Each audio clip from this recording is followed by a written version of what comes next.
여러분 안녕하세요. 오롱장입니다. 제가 보고 한참 웃은 기사가 있는데요. 여기서입니다. 이게 웃으면 안 되는데 여러분 좀 이해를 부탁드릴게요. 왜냐면 이제 저는 부동산 시장에 대한 제 의견과 생각이 워낙 뚜렷하게 있다 보니까 이게 보면 웃음이 나와요. 근데 이거는 좀 웃기거든요. 그래서 제가 왜 웃었는지에 대해서 여러분한테 말씀을 드리면 여러분도 좀 이해를 하시고 웃음이 나올 수도 있습니다. 그래서 한번 같이 보도록 하겠습니다. 주요한 내용입니다. 시청하시기 전에 구독하기, 좋아요, 멤버십 부탁드리고요. 제 클래스 101 강의랑 책은 아래 링크에서 확인이 가능하세요. 민주당 억울한 종부세 돌려드리겠다. 일시적 이주택자 등 대상. 그러니까 세금을 줄여드리거나 다시 돌려주겠다는 건데요. 아니, 여러분, 세금을 다시 돌려주는 게 어디 있습니까? 왜냐면, 억울하지 않은 세금이 어디 있어요? 억울한 종부세, 안 억울한 종부세 따로 있습니까? 왜냐면, 제가 몇 가지만 좀 말씀을 드릴게요. 첫 번째로 종부세는 원래 도입될 때 부자세, 돈이 많은 사람의 세금을 걷어서 가난한 사람에게 나눠주겠다는 취지로 도입이 됐잖아요. 2005년도, 2006년도 이때 시작이 됐잖아요. 이미 종부세는 그 역할이 그게 아니에요. 물론 제가 아무리 이렇게 얘기해봤자 의미가 없겠죠. 하지만 어른들 그리고 이제 부동산 시장에 오래 계신 분들은 기억하실 거예요. 종합부동산세는 부동산을 많이 가지고 있는 부자들에게 돈을 걷어서 취약계층에게 도와주겠다는 취지로 도입이 됐었어요. 그런데 지금은 그게 전혀 아니잖아요. 그냥 아무나 다 내잖아요. 종부세 내고 있는 여러분, 정말 솔직하게 얘기해 보세요. 여러분 부자예요? 아니시잖아요. 부자들이 돈이 얼마나 많은데요, 지금. 예전이랑 달라요. 지금 부자들은 돈이 정말 많거든요. 여러분 부자 아니에요. 근데 종부세 내고 계시잖아요. 그때 제대로 된 전문가들은 뭐라 그랬죠? 종부세는 나중에 이름이 보유세로 바뀔 것이다. 불공정한 세금이 될 것이다. 문제가 있는 세금이 될 것이다. 아무런 의미가 없는 세금이 될 것이다 그랬잖아요. 제가 봤을 때 의미가 있죠. 의미가 굉장히 커요. 종부세는 여러분 집값이 올라간 1등 공신 중에 한 명이에요. 최소한 5손가락 안에 들어간다고 전 파악을 하고 있습니다. 종부세가 앞으로 계속 올라가면 집값은 계속 올라갈 거예요. 무슨 말도 안 되는 이상한 논리냐고요? 제 논리가 아니에요. 여러분, 세금의 정가는요. 경제학 기본 논리입니다. 그리고 미국이나 유럽 선진국에서는 이미 검증이 끝난 것이고요. 지금도 한국에서도 검증이 점점점 돼가고 있습니다. 왜요? 종부세가 많이 올라갈수록 더 올라가고 있거든요. 뭐가? 집값이. 그리고 종부세, 보유세 이런 세금이 올라가면 뭐가 또 올라간다고 검증이 되는지 아세요? 맞습니다. 전세나 월세가 올라갔다고 되어 있습니다. 제가 이 기사를 보고 웃은 이유가 그겁니다. 여러분, 그럼 억울한 종부세를 돌려주면은 방금 말씀드렸죠, 여러분? 자, 생각을 해봅시다. 종부세가 나왔죠? 종부세를 냅니다. 종부세 이미 냈죠? 그럼 억울하죠? 그럼 정가를 시키고 싶죠? 정가를 누구한테 시켜요? 정가를 시키는 방법 중에 대표적인 게 두 가지죠. 첫 번째, 월세입자나 전세입자, 아니면 내 다음 매도인이죠. 매수인. 그러면 두 사람한테 정가를 했잖아요. 그러면 이거 종부세를 돌려줘야 되는 게 아니라 누구한테 돌려줘야 돼요? 그쵸. 올라간 전세가나 월세가한테 전세입자, 월세입자한테 돈도 돌려줘야 되는 거고요. 그리고 종부세가 올라간 덕분에 집값이 올라간 다음에 그 다음에 산 매수인한테 돌려줘야 돼요. 그러니까 저는 이게 너무 믿음이 확고해서 웃음이 나왔다는 건데 여러분은 어떠세요? 억울한 종부세를 돌려주고 세금을 줄여주면 다시 인기가 올라갈 거라고 생각하시는 것 같은데 그건 좋아요. 사실 제가 간섭한 부분이 아닌 거. 그러니까 정치인들이 할 일은 정치인들이 하는 거니까 제가 알 바는 아닌 것 같은데 이렇게 따지면은 정말 종부세를 냈는데 돌려받은 분들은 이거예요. 왜? 종부세 올라갔죠. 시장에 편승해서 가격도 올리고 전세가도 올리고 다 올렸죠. 그래서 기껏 해가지고 전월세 올려받아가지고 다음 사람한테 비싸게 팔아가지고 돈을 돌려받았어요. 그런데 국가에는 종부세는 얘가 돌려받잖아요. 이건 아니죠. 이거는 지금도 인정을 안 하는 건가요? 여러분 이게 이대로 가면은 여러분 아무도 인정을 안 하는 거예요. 세금을 올린 것 때문에 부동산 가격이 올라가고 전월세 가격이 올라갔다는 부분에 대해서 아무도 반성을 안 하고 아무도 아무 생각이 없는 거예요. 이렇게 되면 안 됩니다. 이거는 다시 한번 재고가 돼야 돼요.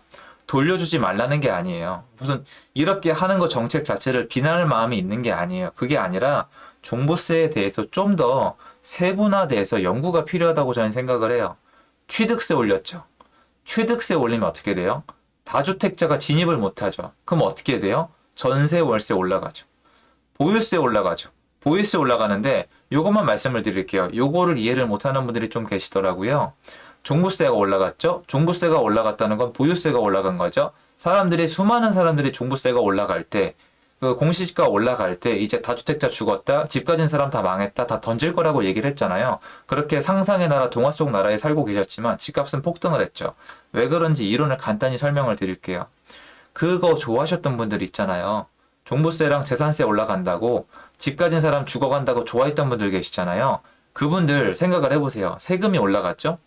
세금이 올라갔죠. 집 사고 싶어요? 집 가지고 있고 싶어요? 아니잖아요. 그러니까 여러 번 말이 맞아요. 집을 가지고 있기가 괴롭고 집을 사는 게 꺼려지게 돼 있어요. 근데 문제는 뭐예요?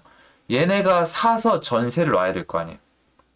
전세 월세 시장이 불안정해진 이유는 사람들이 집을 산 다음에 집을 보유하면서 전세를 월세를 놓기가 너무 어려워졌기 때문이에요. 그러면 종부세나 보유세가 올라갔으면은 여러분이 생각하는 그것처럼 집을 가지고 있는 게 굉장히 어렵거든요.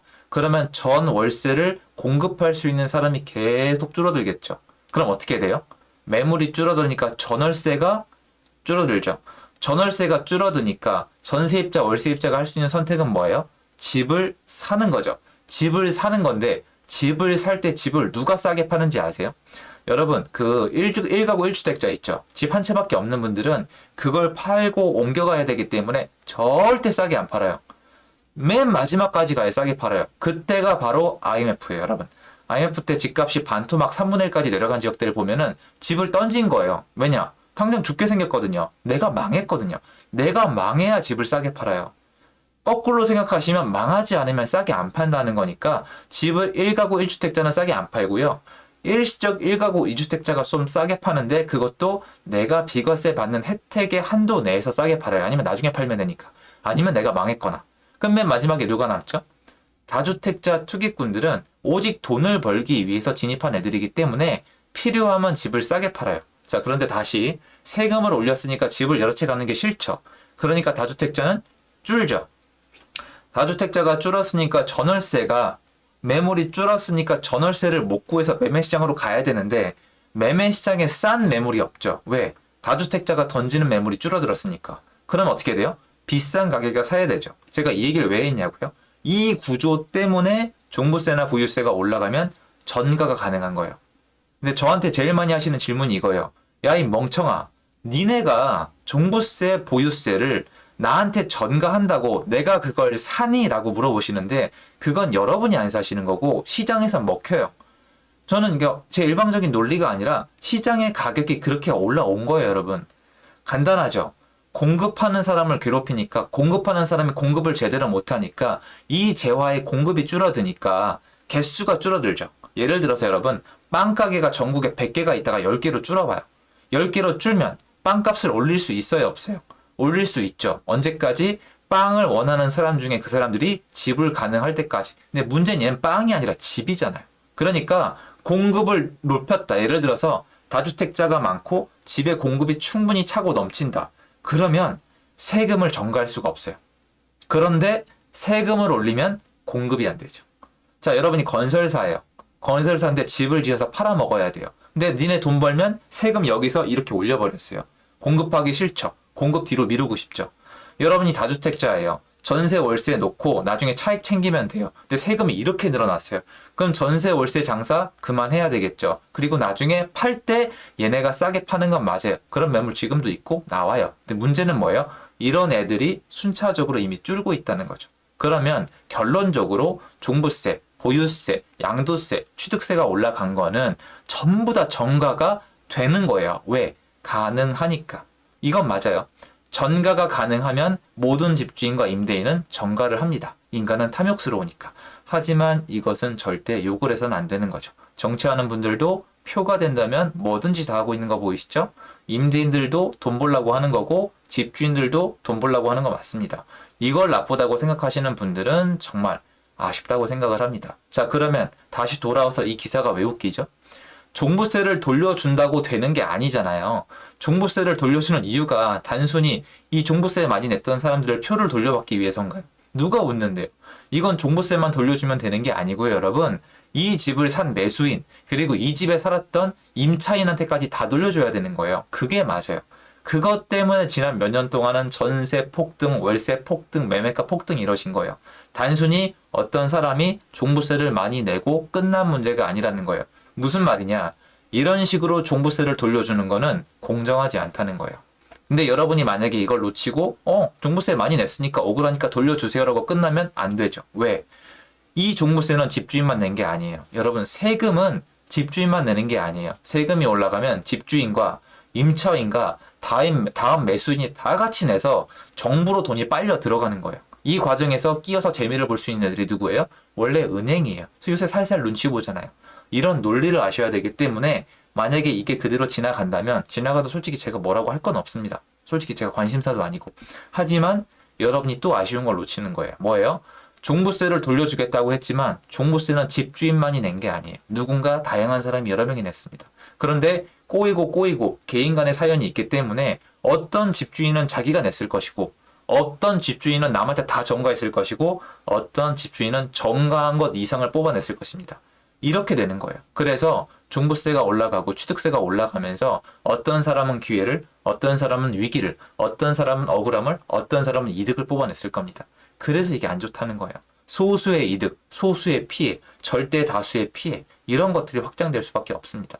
요거를 보시면서 좀 느끼는 바가 있었으면 좋겠습니다. 억울한 종부세 돌려주는 게 아니라 매수인의 비싼 매매가, 임차인의 비싼 전세가, 월세가 다 돌려주신다면 저는 그거는 좋을 거라고 생각을 합니다. 제 영상은 여기까지입니다. 한번 꼭 생각해 보셨으면 좋겠습니다. 앞으로 시장이 흘러갈 때 여전히 유효하게 작용할 겁니다. 감사합니다.